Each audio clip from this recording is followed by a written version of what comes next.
guys, Christopher Bell here.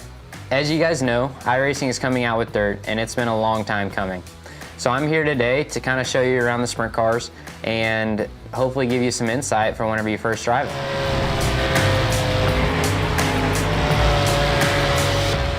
So here we are at Williams Grove, gonna go out and make a couple laps in the 410 wing sprint car. I'm on default setup with a gear change to a 522. As we roll out of the pits, you guys might notice that the car wants to pull left and you have to hold the steering wheel right to go straight. That's normal for a sprint car because you have so much stagger, it's always trying to turn the car left. Once you get up to speed, that goes away. Going down the straightaways, Williams Grove has really long straightaways and really tight corners. The big wings on the sprint cars, it always wants to pull you left into the corner, so it doesn't take much steering wheel input to get the car into the corner. A big key for the wing sprint cars is that they always like to go straight. They don't like to be too sideways. So the less steering wheel input you can have and the straighter you can keep the car, the faster you'll go. As the track slickens off, you'll be able to play with the setup to get the car driving even straighter yet. And that's a couple laps around Williams Grove. So here we are at Eldora Speedway. I'm on baseline setup with a gear change to a 511. As we roll out at Eldora Speedway, one thing that you'll notice is that the corners are really sweeping and it's almost a circular shape. The big thing about Eldora is just keeping that steering wheel straight. The straighter you keep the wheel and the less steering input that you give the car, the faster you'll go.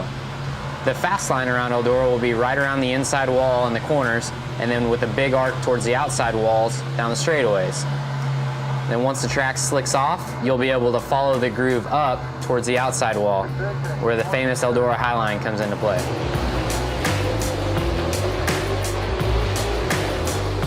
So now we're at Volusia Speedway Park with the 410 wing sprint car. I'm on baseline setup with a 511 gear, the same as what we ran at Eldora. Whenever you roll out on the racetrack, you'll notice that Volusia is similar to Eldora. They have long sweeping corners, and it's kind of circular in shape. At Volusia, whenever the track is fast, you'll want to be right down against the concrete wall in the corners with a nice big arc down the straightaway. Whenever the track starts to slicken up, you'll be able to follow the groove up higher and higher. Whenever you get into turns 3 and 4 though, the groove might get up onto the shelf, which is the flatter section of the racetrack, and then it becomes very difficult to exit turn 4 without getting into the wall. And that's just one of the characteristics of Volusia Speedway Park. Hope you guys have fun.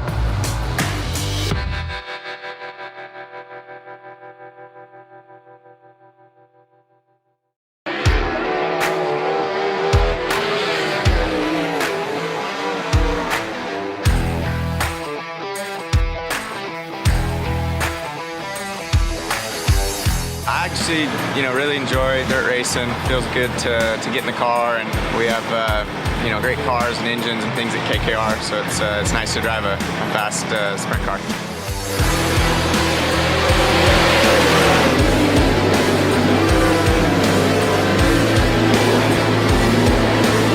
Couple of separate lines developing, 3 wide action on a turn 2. Craig Kitzer, Casey Kane, and Garrett Pittman going at it.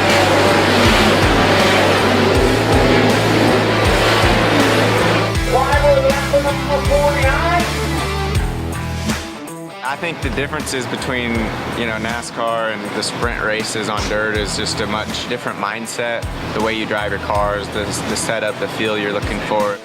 I think one of the hardest things to tell as a fan is when you're watching a race, whether it's a NASCAR race, a dirt race, is just what's really going on in the car. With iRacing, you can get the way that the track's changing, which they've done a great job in how the track changes throughout the night or throughout the race, just to try to capture it and let the fans play it and realize, like, man, there's actually a lot going on, and you can't always see that when you watch a race. So I think it's pretty neat. It's, enjoyable for me, but at the end of the day, it's actually much of a simulation, and there's a lot of ways that you can learn from that. And early on, it was neat to look at the Cup tracks that I was going to, places that I had never been. So I think it kind of gives you a head start leading into a weekend. It's pretty real life, and that's pretty neat.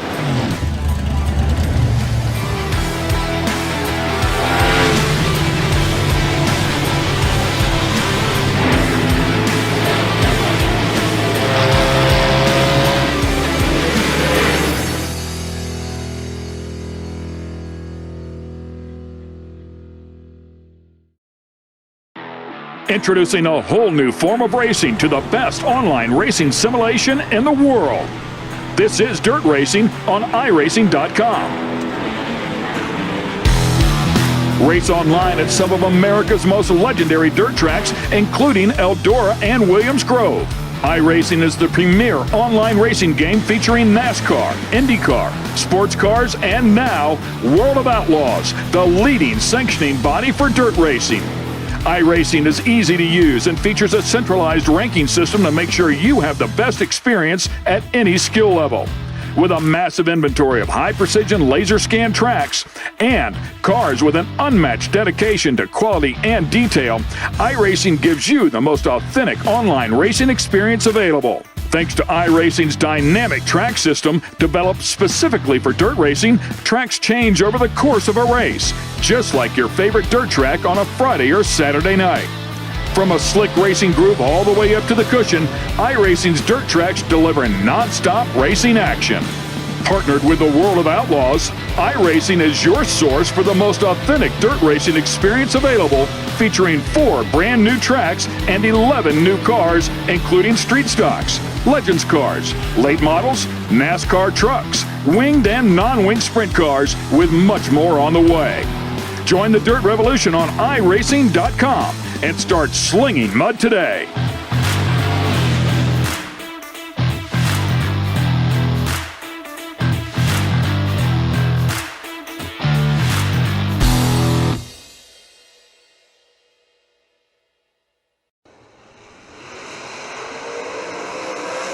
Green flag. David Gravel resumes the lead. Sheldon Haudenschild way up near the wall in turn 2, and now Craig Kinzer set to pounce into turn 3. Kinzer looking for third. Brad Sweet looks for the lead inside of turn 4. Brad Sweet leads lap number 4, but now it's Gravel back on the point through turns 1 and 2. Brad Sweet led as they cross the line. Brad Sweet closing back in on David Gravel as lap number 9 goes in the books. Problem on the top of 3 and 4. Jason Johnson up against the wall. Car is coasting it down the front straightaway. We're back underway. Craig Kinzer takes a peek to the outside, now dives down low into turn 1. Kinzer looking for the lead out of turn 2, can't make the pass. Donnie Schatz with a great restart. Schatz now into the top 5 and coming after 4th place Ian Madsen. Schatz to the inside out of turn 4 and he'll make the pass. Donnie Schatz in 4th. Craig Kinzer on the bottom, David Gravel on the top in the battle for the lead. Ian Madsen trying to come back at Donnie Schatz for 4th. Sheldon Haudenschild right in front of them. Still not at the halfway point of this main event. 3 wide for 3rd into turn 1. Ian Madsen, Donnie Schatz, and Sheldon Haudenschild. Craig Kinzer around the outside of David Gravel. Gravel powers back to the inside, and now Donnie Schatz makes it a 3-car battle for the lead. Craig Kinzer, your new leader on lap number 15. Craig Kinzer drove around the outside of David Gravel and is now pulling away. Craig Kinzer looking for win number 1 on the season tonight at the Deer Creek Speedway.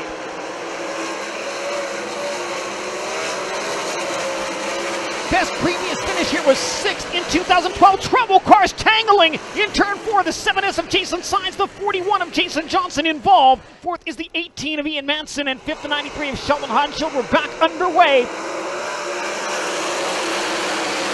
Into turn 1, David Gravel to the inside of Craig Kinzer looking for the lead. Can't make the pass. Schatz with a run on Gravel. Donnie Schatz now 2nd into turn 3. Donnie Schatz takes 2nd at the end of the back straightaway. Ian Madsen and Shane Stewart going at it for the 4th spot. Madsen on the bottom, Shane Stewart on the cushion. Madsen to the inside of David Gravel. Ian Madsen now 3rd down the back straightaway. Gravel comes right back at him on the top. Ian Madsen holds the bottom line to maintain the 3rd position as they cross the line. Craig Kinzer leading it. Donnie Schatz 2nd. Ian Madsen in 3rd. Bouncing off the wall. Sheldon Haudenschild right rear up against the wall in 1 and 2. He'll gather it back in. Haudenschild right back around the outside of Shane Stewart and now around the outside of David Gravel. Sheldon Haudenschild bounces the right rear off the wall and still takes 4th. Ian to the inside and Ian takes the 3rd spot back. Sheldon with another run on him. Slide job into turn 3. And as they go at it, Shane Stewart closes in on both of them. Ian Madsen, Sheldon Haudenschild, and Shane Stewart a 3-car battle into turn 1. And Stewart Stewart will get both of them. Shane Stewart slid Sheldon Haudenschild, Andy and Madsen. Now Madsen back to the inside of Stewart, and Haudenschild gets into Stewart. Sheldon Haudenschild and Shane Stewart got together racing into turn 3. Stewart this time a slider on Ian Madsen, racing for third. Madsen turns it back underneath him, and again Sheldon bounces the right rear off the wall.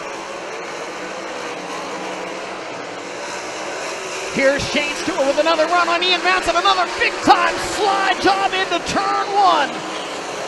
He's got it for a moment, but Madsen right back to the inside, and now Donnie Schatz all over the leader. Out of turn 4, Donnie Schatz has caught the 11K with 9 laps to go. Schatz with a run down the back straightaway. 2 to go signal this time. Schatz pulls even and takes the lead. The Kinzer drives it back by him. Craig Kinzer and Donnie Schatz will race to the white flag, 1 and 2. Schatz is better in turns 3 and 4. Kinzer has been stronger in 1 and 2. This time Kinzer enters on the low side in turn 3, but he can't hold the low side. White flag waving, 1 to go. Can Craig Kinzer hold off the 8-time defending champion? Schatz goes to the cushion in 1 and 2. Gets the right rear near the wall. Back straightaway for the final time. It's going to come down to the final corner.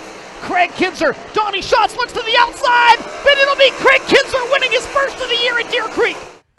Here he is, fans. Your winner tonight, Craig Kinzer. He's climbing up top. Way up top. Confetti flying in the air. Fist pumps. Green flag waves and the main event is underway. Into turn 1, Jack Haudenschild in the middle, Kerry Madsen down low. Haudenschild leads out of the second corner. Schatz bangs the wall after getting into Madsen. Sparks flew as Schatz scraped the right rear on the wall after contact with Kerry Madsen. Jack Haudenschild leads lap 1, Kerry Madsen second. Brad Sweet up to challenge Donnie Schatz for the third spot. Can't make the pass in turn 2. New leader at the end of the back straightaway. Kerry Madsen takes it away from the Wild Child. Coming after Jack Haudenschild, the race for the second spot. The Wild Child in the middle. Brad Sweet to the bottom, tries to keep it glued to the low side. Out of turn 2, he's got a run on Haudenschild, and he'll make the pass at the end of the back straightaway. Jack Haudenschild, 4 wheels over the cushion, entering turn 3. Madsen, Sweet, Haudenschild, Schatz, and Gravel, your top 5. Jason Johnson around the outside of Jason Sides to take 6th, and now coming after Gravel out of turn 2. Leader into traffic now, down the front straightaway, moves around the outside of Jacob Allen. 3-car battle for the 4th spot into turn 1. Jack Haudenschild, David Gravel, and Jason Johnson 3 wide out of the corner. Couldn't quite make it last. Down the back straightaway, Jason Johnson had to give up some ground, and now Jason Sides attacking on the inside of the speedway. Donnie Schatz all over Brad Sweet in the race for second as the Madman continues to show the way in Cedar Lake. 13 laps down in a 40-lap main event. Schatz goes to the middle in 1 and 2, gets a run on Sweet down the back straightaway. Brad Sweet maintains second for the moment. Both enter turn 3 on the bottom. Sweet drifts a little high out of the corner. That may be the opening that Donnie Schatz needs. He pulls even into turn 1. Donnie Schatz and Brad Sweet racing side by side for second. Give it to the Arctic Cat 15. Schatz second at the midpoint of the back straightaway.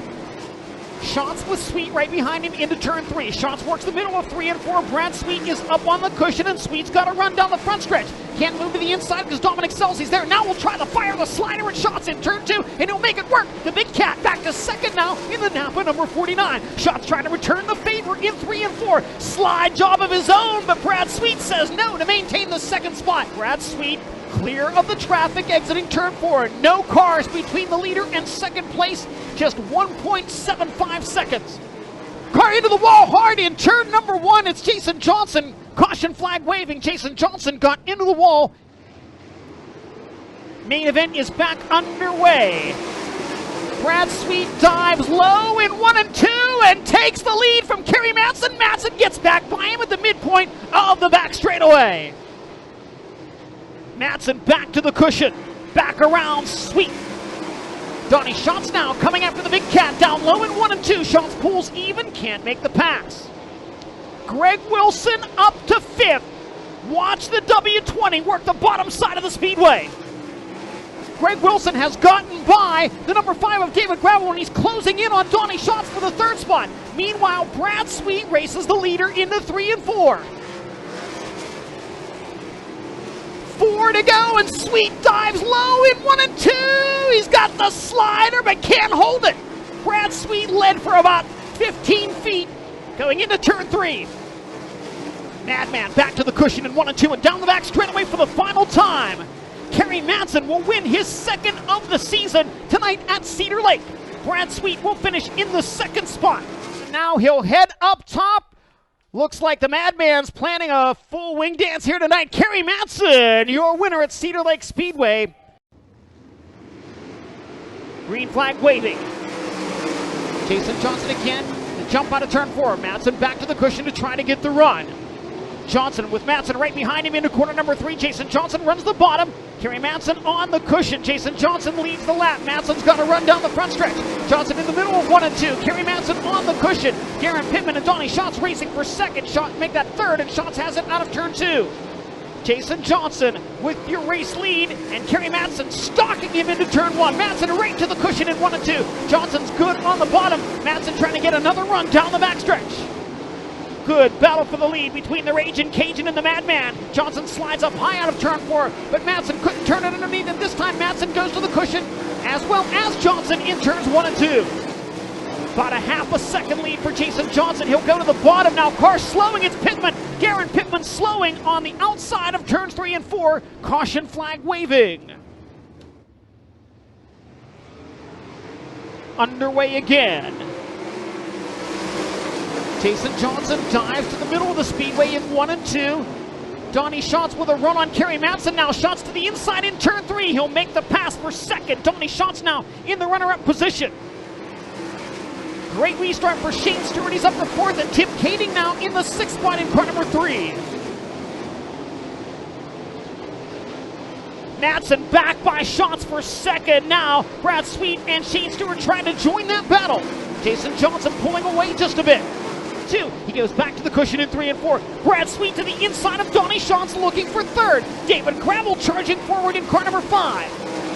Matson all over the race leader. Slide job into turn 3. Kerry Matson will take the lead. Kerry Matson leading lap number 12. Boguski to the inside of Malsum racing for position. Cars side by side in front of the race leader. Brad Sweet with a slider in 3 and 4 to take third away from Donnie Schatz. Schatz turns back underneath him. Both of them close in on Jason Johnson. 3-car battle for second as Kerry Matson pulls away in traffic. Sweet is third, and now he's second as he gets by Jason Johnson. Brad Sweet finished second to Kerry Matson last night. Jason Johnson gonna try to catch back up with him into turn 1. Johnson up the racetrack now. Donnie Schatz in the middle, and Schatz has a run on Jason Johnson. Donnie Schatz takes third at the midpoint of the back straightaway. Oh, trouble in turn 4. It's Jack Hodenshield. He's lost the right rear wheel. He's coming to a stop at the exit of turn 4.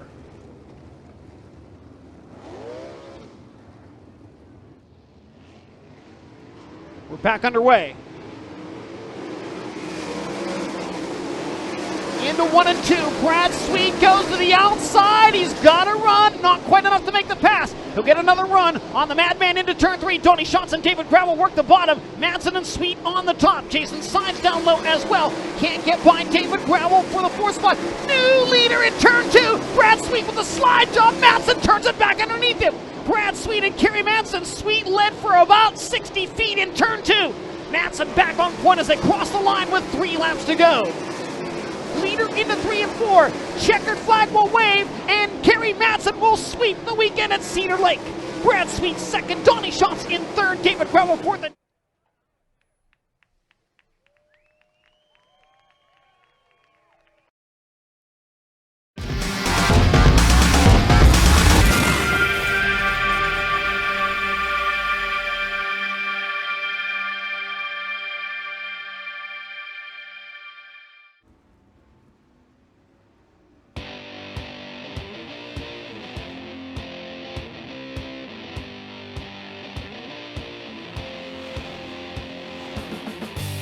Welcome to Eldora Speedway for round number 5 of the World of Outlaws Craftsman Sprint Car Series. In 1954, Earl Baltz decided to make a racetrack, and boy, have we been enjoying it ever since. Run of the lights here at Eldora. The track is going to be slicked off. It is going to be a good one here. Join us on RaceSpot TV, iRacing Live, and of course, DirtVision.com for this 30-lap feature. We'll be back in just a few moments' time. Qualifying just getting completed. iRacing, you wanted the best, you got them 4 abreast. Often imitated, never duplicated. The greatest show on dirt, the World of Outlaws.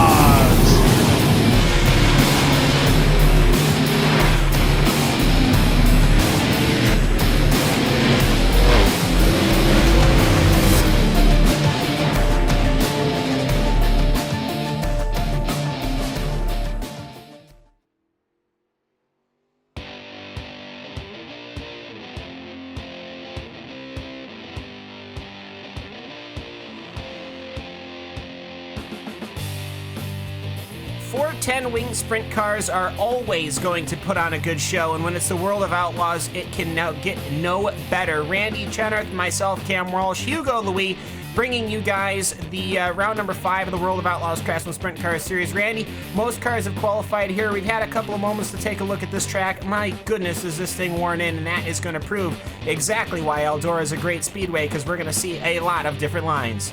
That's going to be super fun to see, Cam. We've been talking about it all season, the fact that we're going into every single race with a higher and higher track usage than we did last season, and this slicked off Eldora Speedway is going to be very, very difficult. When it gets slick, the top line's normally quick around here, but everyone's running the bottom in qualifying that I've seen, so it's going to be interesting to see how people move around over the course of this 30-lap feature. Yeah, and of course the track is going to be, of course, moving in and out as, of course, these cars are driving up and down the racing circuit. It's one thing when you've got one car in solo qualifying, you had a couple minutes of practice, but when this track really starts getting torn up, it is going to be something special. 12 cars here today to make our grid at Eldora, round number 5. Last couple of cars are finishing their qualifying right now. 1 minute left. Only one car has not qualified. That's Alex Bergeron. But, Randy, you can just look at the shine coming off of the corners. And with Eldora, really that bowl with the banking, and it always puts on a good show. You're pretty much always turning. And even if you're going through the front stretch, you're just loading the suspension, really, to get ready for turn number 1. But these bowl circuits, very different from Williams Grove, what we saw last week. Oh, yeah, this is going to be a hugely different sort of race. You can make sort of the same moves, but the way you're going to be setting up these passes can be very different, especially, Cam, you talked about how slick it is. We also have that, that almost infamous dirt racing fans look for when they go to the races. We see that blue groove in the middle of the speedway. It's going to make it very difficult for drivers to get traction and really try to alternate lanes. It's if you're up along the top, you're going to have to come across that slick stuff to go to the bottom if you want to try to make a pass. That's what makes this so difficult as we get ready to set our grid.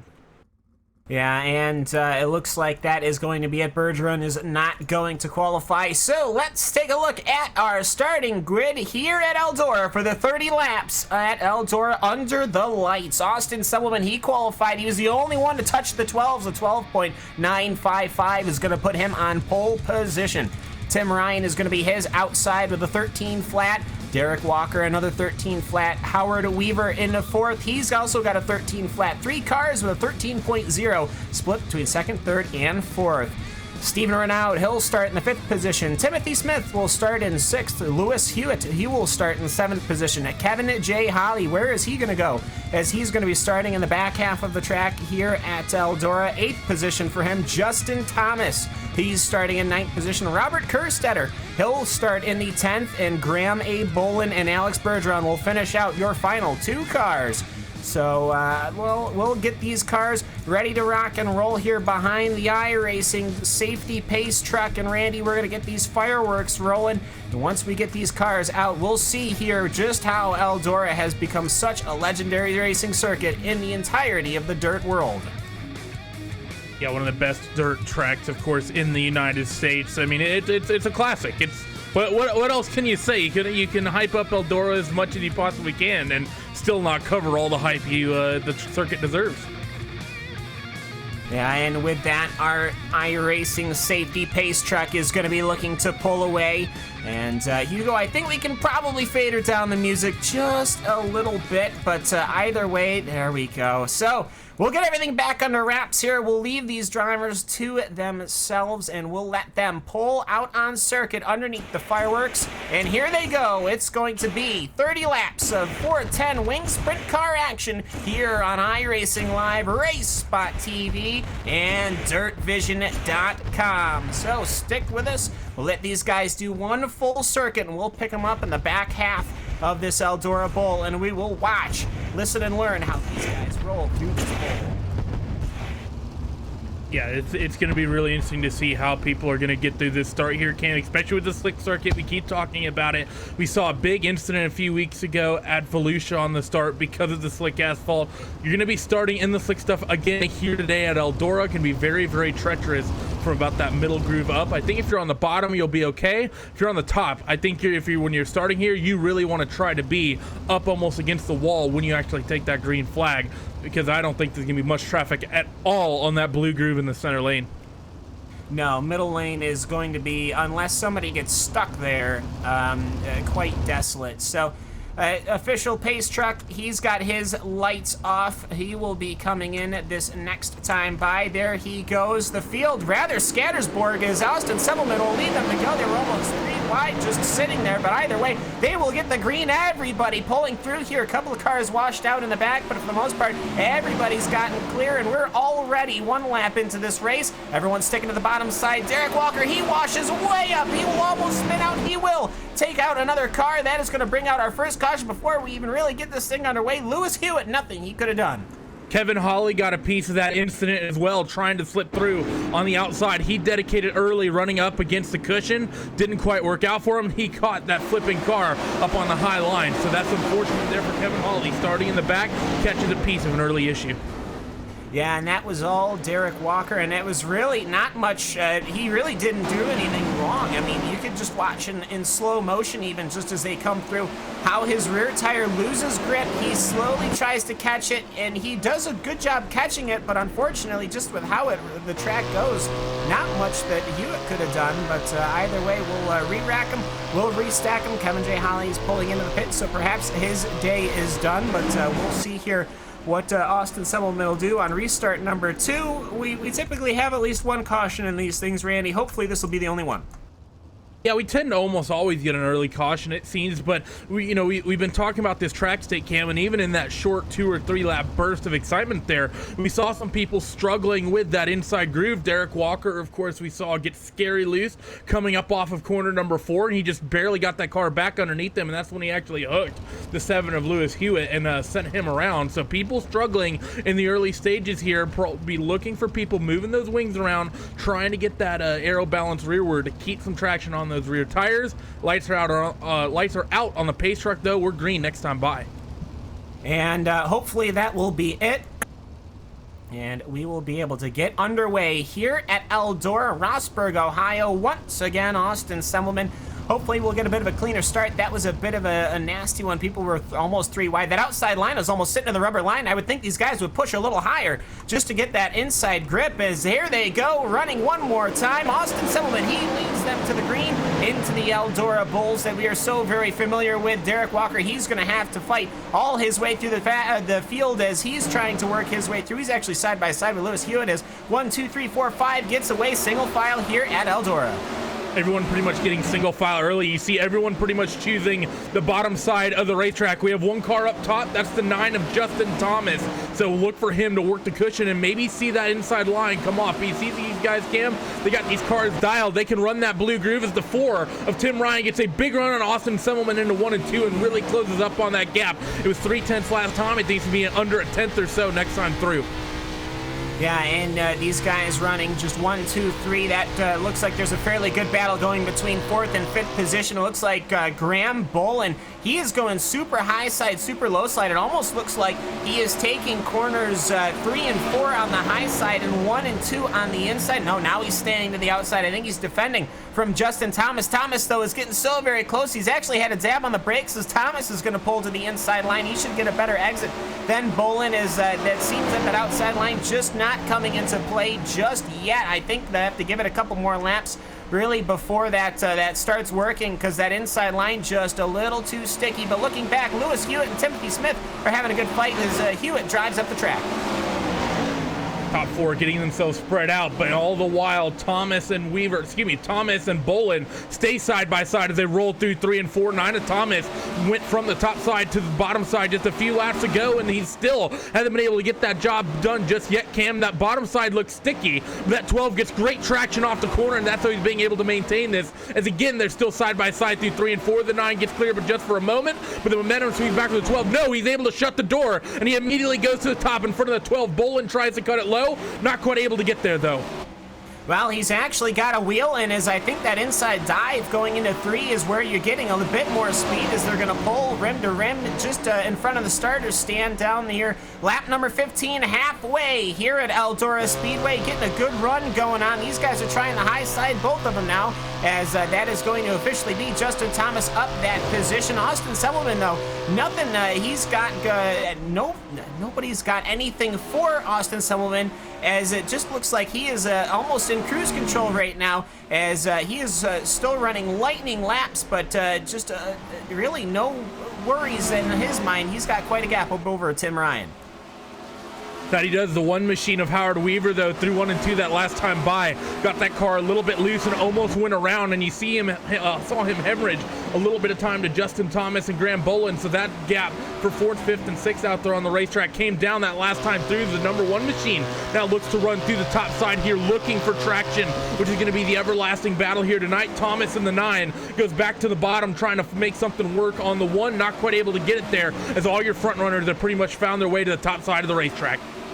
Yeah, that inside seems to have slicked off, and they are running the cushion up top now as Austin Semmelman. He is so very close to that wall. Anything could happen when you're running that high side, especially for those first couple laps. I saw Tim Ryan scrape the top side coming out of 4 just a couple of laps ago as Steven ran out. He's trying the inside now that nobody else is running on there, so it's just a search for grip here, but time is ticking as we are on lap number 22, 8 laps to go, and here's Robert Kerstetter, your first lap car. I think, Randy, this might be one of the first times we're actually encountering quite legitimate lap traffic here. This racing surface, it is quite the challenge for a lot of these drivers.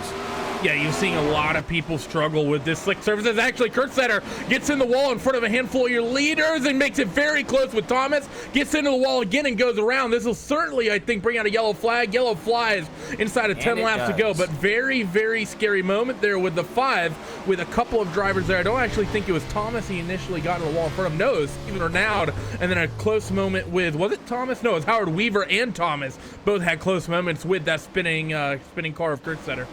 Yeah, I feel bad for him. I think he just he went to the inside to let the leaders go by. He went to the outside, but by that time he entered the corner where his tire was supposed to be getting grip, and he managed to do it just on that black rubbered-in band in the middle of the track, and that sent him to the outside wall. And once that happened, everyone so close to that wall, he was just trying desperately to not run into anybody. So very appreciative of that, Mr. Kerstetter, but unfortunately his night is going to be done joining Alex Bergeron and the car of Kevin J. Holly. So we should be getting a couple of laps to go, and for Austin Semmelman, what used to be an easy run, well, now he's got a bit of a challenge here.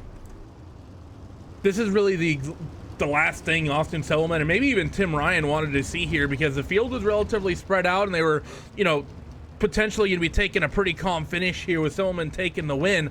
This, however, just made everything into a bit of a lottery. The lights are already out on that safety truck. We're going to go green this time by. Everyone's restacked. The bottom side is slick. Who's going to have the advantage here once we go back to green? We will have to find out. You can already see Howard Weaver, he's staying way up high. Graham Boland's staying way up high. Derek Walker's way up high. The only one that's not high is Tim Ryan. He's staying down low. And here they go one more time. Lap number 26 of 30 here at Eldora under the lights. And it's Tim Ryan. He's in the wall. He's going to be losing everything as everybody manages to get by. As Austin Semmelman, he is now pulling up ahead. He's got a gap, but everyone else seems to be fighting here in the closing laps. And what a great move from Justin Thomas. He's found himself up into the second spot as they go to 1 and 2, but Thomas loses the back end, and he's going to drop a lot of positions, and he gets into another car on the inside. That was Timothy Smith, and another big contact with Justin Thomas. That's going to be a yellow to end it tonight. Yeah, that is going to be it. That slippery stuff right in the middle. People were dancing their butts off there trying to hold it, and there's actually 2 cars trying to hold on for dear life, Graham Boland and Justin Thomas. Thomas, though, he ended up, he caught it, but unfortunately Smith was running the inside line, and once they made contact, they just started pinballing. Once again, Lewis Hewitt, he's just involved in another wreck that he had nothing to do with, but either way, for Austin Semmelman, bit of a breather here. If Tim Ryan didn't have that mistake early on, I have a feeling he would have had quite a lot of pressure. Yeah, you're absolutely right there. I mean, that was potentially a really, really exciting finish. Unfortunate that we had to have it finish under yellow flag conditions tonight. But, that's what you get sometimes on this slick surface, Cam, because exactly what we've been talking about happened. 9 Machine just going into 1 basically kept it on the blue groove and basically lost the traction because of that. I mean, we saw both him and the 12 do it simultaneously. Yeah, everything was so dependent on that right rear tire, just pulling the grip and letting the horsepower turn the car into the corner, but just not happening there. As they're going to go, Austin Semmelman, he will take the victory. He pops a quick wheelie as we look at the fireworks here at Eldora Speedway as everybody pulls right on through. Nice, and I have a feeling a lot of these drivers were thinking that they could have pulled a lot more out of this, Randy, but just not the cards here at Eldora.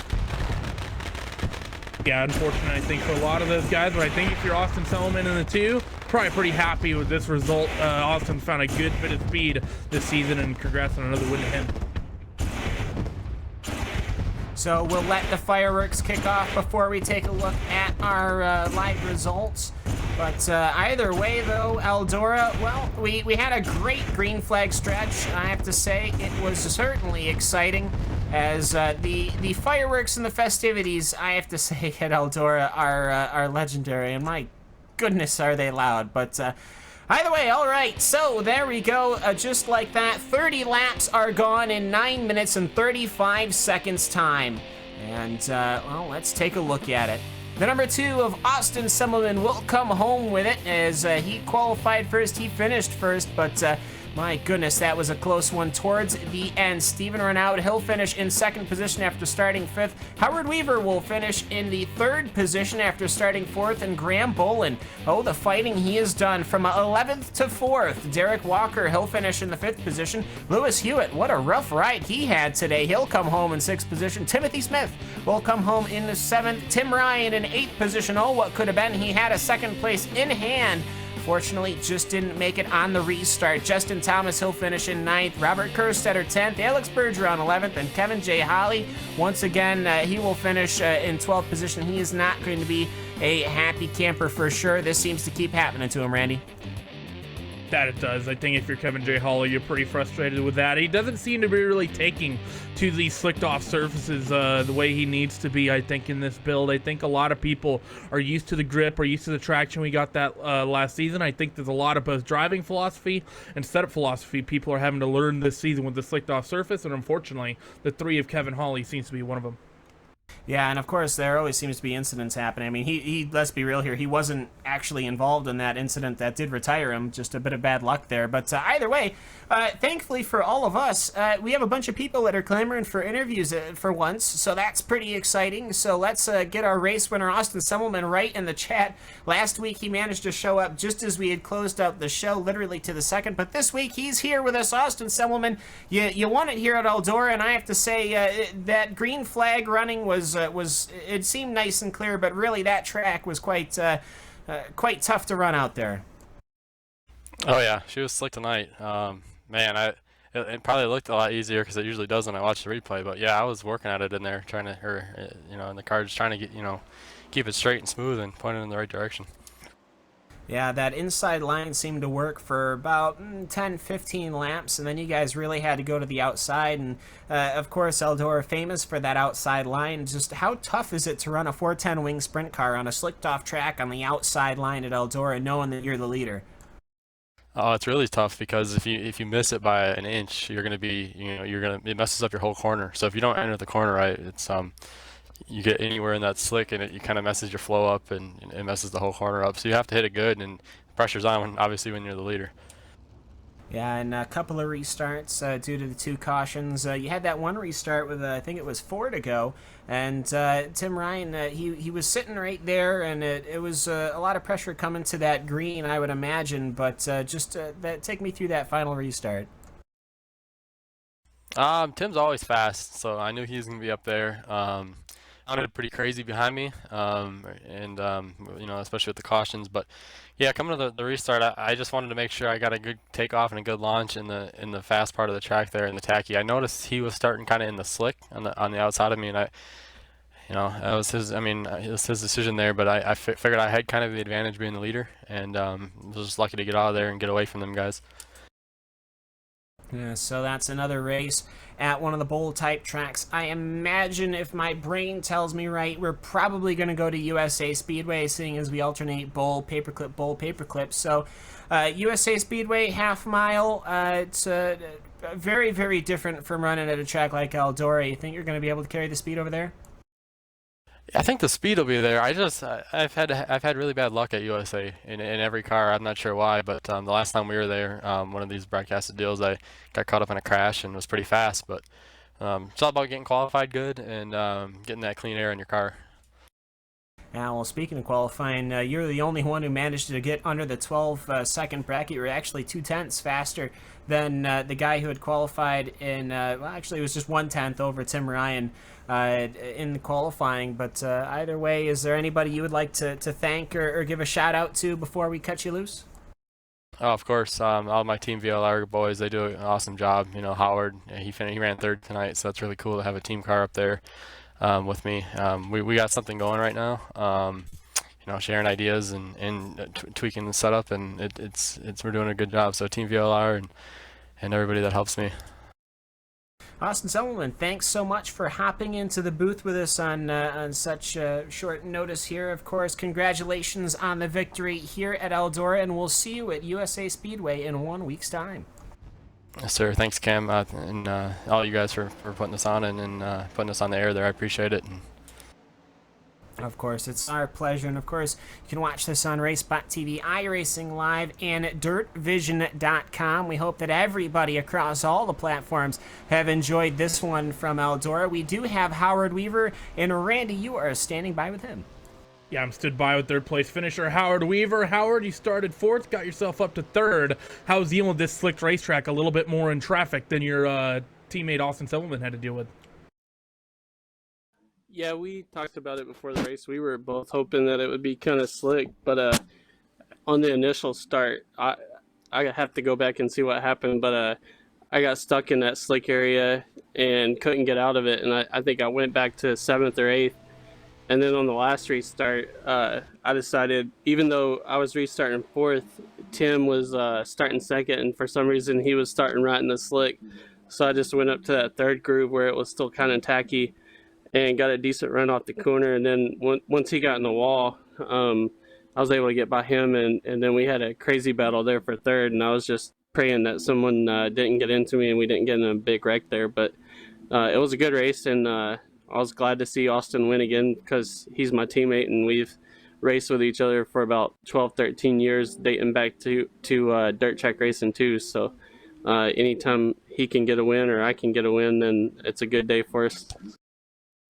Now, talking about this build here that we've had, Howard, I mean, we're typically seeing slicker and slicker surfaces than what we saw last season. And for you guys, you and Austin running as a team, what are you guys having to change philosophically? Now, you might have experience with other dirt sim racing in the past, but what are the differences between setting the car up here on iRacing for a tacky track versus a slick one?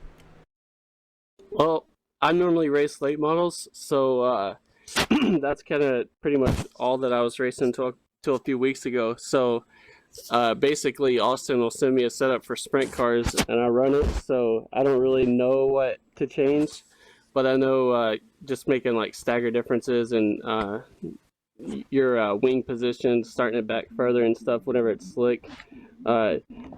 He's basically like a crew chief while we're racing. We'll be in a channel and he's telling me when to move my wing and stuff, so I'm pretty much a novice at the sprint cars, but so yeah, I mean, you got to drive it similar to how I would in the late models. You just got to try to, if there is a tacky area, you got to find it. And I know pretty much the top 5 all moved up to the top at exactly the same time because the track went away that quick on the bottom. So we all seen that pretty quick and got up to the top, and that's where we stayed till the end. So. Now, one of the yellows we had come out was Robert Kurtsetter getting the wall, and you had a very, very close moment from him. When you saw that red car up in the wall and the trajectory he was taking off of it, you think you had any hope to miss him, or did you think your race was done at that point?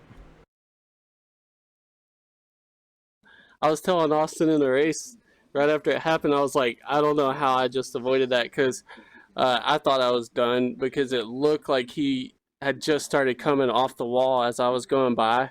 And if I went any lower, I was going to probably spin out anyway from being in the slick.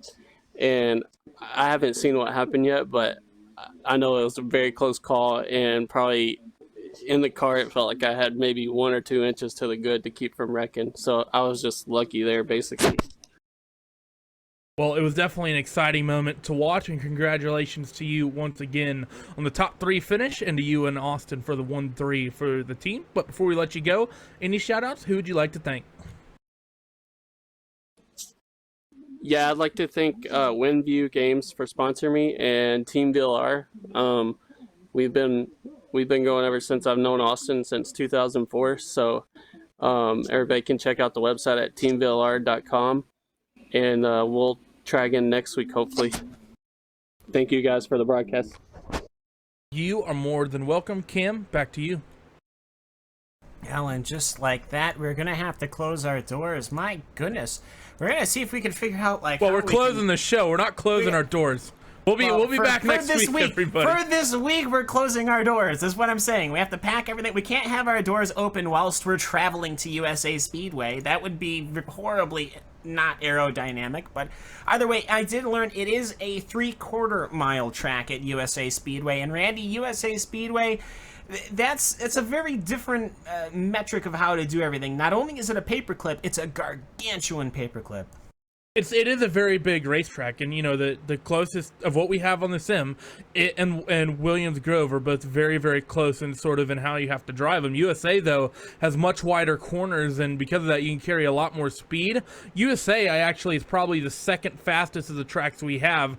Volusia, just the layout of it, because you spend so much time turning and the runoff of 4 is so tight, I think it's probably not quite as quick. But it's, to me, USA is, of the 4, one of the most fun. Williams Grove is up there as well because I just love the tighter corners. But I think it's going to be an interesting race that we see next week. Yeah, should be a good one, and we hope that you tune in and stick along with us as all week long we're showing shows here on RaceSpot TV and iRacing Live. But either way, we're going to start packing it in and closing our doors for this week. There, how about that? But either way, congratulations to Austin Selleman, Stephen Renaud, and Howard Weaver, your top 3 finishers. This, of course, has been a production of RaceSpot TV on iRacing Live and DirtVision.com. We'd like to thank, of course, Anwern Design and everybody that's involved in our productions. And we will see you all at USA Speedway. So long from now from Rossburg, Ohio. Hope you enjoyed tonight's broadcast and stick with us, because it is only going to get better from here. So we'll see you for round number 6 of the World of Outlaws Craftsman Sprint Car Series here on iRacing Live.